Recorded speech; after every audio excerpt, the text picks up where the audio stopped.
This video, I want to talk about just like how weird, just like what they call like the justice system, in this established, I'm guessing, constable of those who's supposed to be there to make responsible decisions and to do what's right. So I'm in that, I'm gonna talk about some of my experiences with that. Okay, so some years back, I got hit by a vehicle. I got hit by a Cadillac Escalade suburban style vehicle going at about 60 miles an hour. I was walking in the crosswalk. Come on, I'm damn near on the sidewalk. You know, lady, it was a little sign right there. There was a lady, she was driving her car, or she was driving the SUV, going about 60. She swerved on over, bam, hit me. I flipped over her vehicle. I did not like roll over her vehicle, like flip over her vehicle. Not like that. When she hit me, I like flew in the air over her vehicle. Boom, came down. My leg was broke. It was a man who actually watched it. He was driving right behind her. You know, he jumped out. He was like, "Hey, you hit that man. You was driving too fast. You hit that man. You was speeding." So of course, you know, she stopped. I'm laying on the ground. There was a group of people. They came and they was huddling around me, to try to make sure I was okay. Was giving me a little water and stuff to try to, make sure I was all right. You know what I'm saying? They kind of stayed there until the police came. Of course, she came and she said, "Yeah, I did hit him. It was my fault." But what she did lie at, she lied about how fast she was going. She said she was going like 35, but the man who was behind her, that contradict what she was saying, because the man was like, "You was speeding, you was going too fast." And going 35 on the street is not considered speeding or going too fast. So the first responders on the scene was the ambulance. They came, got me up, put me on, the ambulance stretcher that they have, and then that's when the ambulance came. They took me to the hospital. Of course, they told me that, she broke my leg, fibula bone, tibia bone, and she messed my MCL up.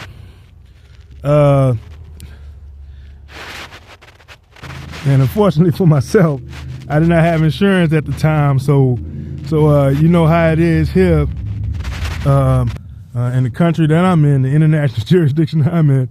This the healthcare system is for profit. So I mean, you do know they did not treat me too well. They put a splint on my leg. I might have sat in there for a few hours, and then they put me out. They had discharged me. So, I'm sitting up there with a messed up leg, discharged, out of the hospital. Now, of course, I tried to obtain some kind of social services, from the government, from the state, for those actions. Of course, I was denied on everything. Went to Social Security, went to all kind of other governmental functions that handle when things like that happen. But I was denied on everything. So, see what I'm saying? So, I mean, I practically can't work because of what happened. And now I'm denied social services. Of course, I tried to file a civil lawsuit against the lady, and I did file a civil lawsuit. And, sometimes civil lawsuits happen to take just a little bit of time, but, I'm guessing based on on who you are, that's how fast they actually decide to push your case. So, they kind of took their time on, pushing my case. When I tried to sue the lady and her insurance company, of course, the state where her insurance company, where they was based out of, the police department, they actually took a month and a half just to serve, just to go ahead and serve the people, the insurance company, the notice that, that they were being sued, which is an unnaturally long time for them to even do that. But, it took some time for that to happen. Now, mind you, all this is going on and I have no string of income. So, of course, you know, I hate I had to do this, but it kind of made me start panhandling. So I had the civil lawsuit set up. I wound up going to jail for panhandling. And mind you, I was a passive panhandler. So, I mean, I'm not harassing people. I'm not assaulting people for them to hand me something. You know, I'm standing right there, you know, on the side of the highway, on the side, not in the middle of the street, not going in between cars, not obstructing traffic, just standing on the side with a cup in my hand. And the police, they pull up on me. And of course, here in the international jurisdiction that I'm in, panhandling is not legal, is not illegal anywhere. It's not illegal anywhere. You know what I'm saying? Because it's case after case after case after case after case. So many cases on panhandling and basically explaining why, you know, it goes against the country's constitution to arrest, you know, especially passive panhandlers. You know, it goes against the country's constitution, and, you know, the highest courts in the country, they determine over after case after case after case after case after case, stating that panhandling is a legal action. But, you do know that the city that I was in, the state, you know, they came up with the ordinances and state laws that was clearly conflicting with what, with the highest courts of the land, you know, what they stated and what they ruled. So I wound up staying in jail for about 47 days for panhandling. You know, it was, you know, some more stuff going on, but the majority of that was panhandling. You know, I stood in jail for about 47 days for that. And with the justice system, what they decided to do was they actually scheduled the criminal court date for the panhandling and the civil court date for the lady hit me with the truck on the same date. So I was like, whoa, I find that kind of weird. You know, these supposed to be reasonable people making reasonable decisions, but, you know, it's the reason why, you know, I don't separate government from society, because government is made up of the people in society, and if the government is corrupt, it's because the society is corrupt. But that's a whole nother video.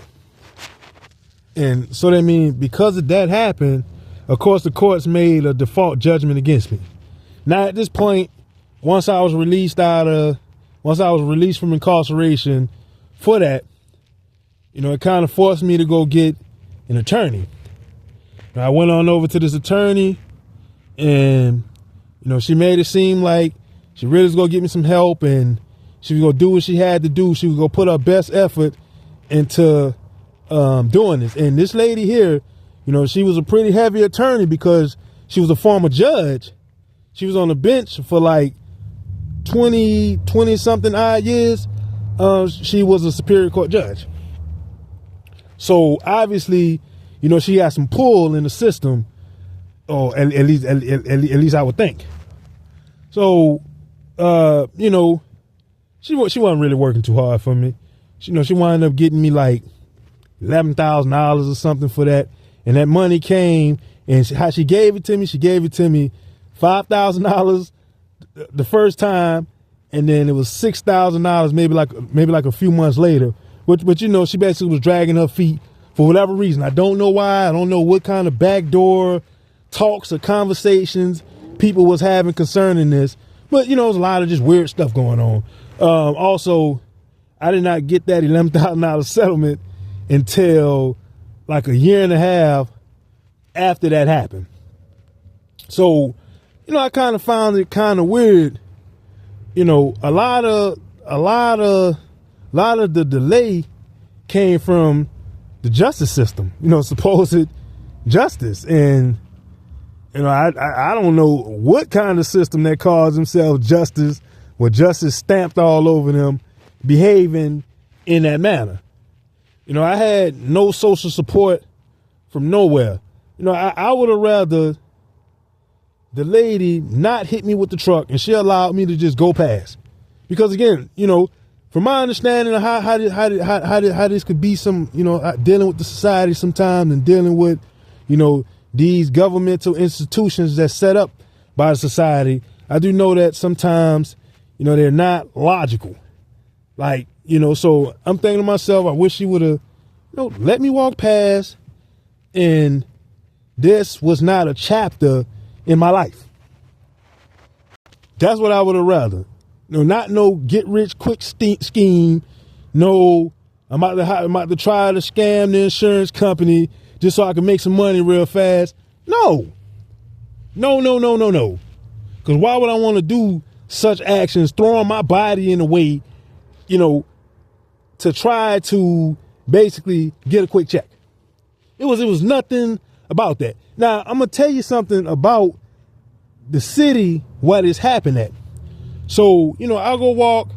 I try to go get some kind of social help, from the governmental programs. They're like, nah, we can't help you. Ain't nothing wrong with you. You know what I'm saying? I got treated. How they basically treated me. They was like, oh yeah, I got hit by a truck this morning too, but I still came to work though. Ain't nothing wrong with you. So that's the way I was practically treated. Now, this was weird about the city. Now, if nothing was wrong with me and I just made all this up, why, after I get hit by that SUV, why would they put a light at that exact spot that says watch for pedestrians in that exact spot after this happened? If I was just making this up. So I'm just giving this experience about the international jurisdiction that I'm in and how these people, how they do things here. So all these scenarios, it was just weird, man. Everything was just weirdly done during that time. And I wonder why was people behaving in this manner? Because had it been them that happened to them and they happened to survive, I believe that the vast majority of people, period, might have died, would have died, not might have, would have died had that happened to them. I'm talking about the strongest people here. Had that happened to them, they would have died. But whatever it is, 1 + 1 is 2, whatever it is, I'm thankful that I was able to get up. And, I'm able to walk today. But still, though, it still don't excuse what happened. And had that happened to any of those people who was making all of these unreasonable decisions concerning this case, well, they would have wanted to been compensated. They would have wanted to been helped. You know what I'm saying? Because they would have said in their mind too, why would you just do that? Why would you do that? That's, a 6,000 pound vehicle of steel and other metals, going at 60 plus miles an hour, all that momentum versus my human flesh and blood body. And had it hit them like that, they would have been coming to the same conclusions. You see what I'm saying? But they'll do what they do, to try to basically harm me. Cause that's all really was about. And let them find themselves in trouble. Then all of a sudden, now they got logic now. Now it's logic now and the right thing should be done. So, I'm just talking about just the contradictory weird things that these creatures, do.